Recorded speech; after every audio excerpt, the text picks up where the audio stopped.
ce mai girma Alhaji Babangida mutum ne dama wanda yake yi mana a koda wani lokaci, dama da shekara 7 daidai gurgudu rijiyar nan a hannun Allah take a hannun daidai gurgudu jagoran arewa, sai dai mu ce kawai muna godiya Allah ya saka da alheri game da wakilinsa Abu Waziri Koguna. Abin da yake mana ba abin da za mu ce sai dai Allah ya saka da alheri, don a arewacin Kano gaba daya da Allah ya sa muna da mutum 5 irinsu, alhamdulillahi da ba za a taɓa tunanin, ba za ka taɓa jin talakawa suna kuka.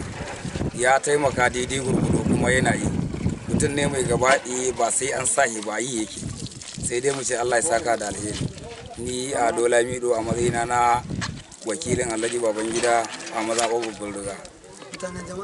Yawwa jama'ar gaba daya ana godiya, Allah ya saka da alheri, Allah ya saka da alheri, mun gode, muna godiya. Allah Ubangiji ya ƙara shi gaba, ya ƙara buɗa mana. Na gode, Allah ya saka da alheri.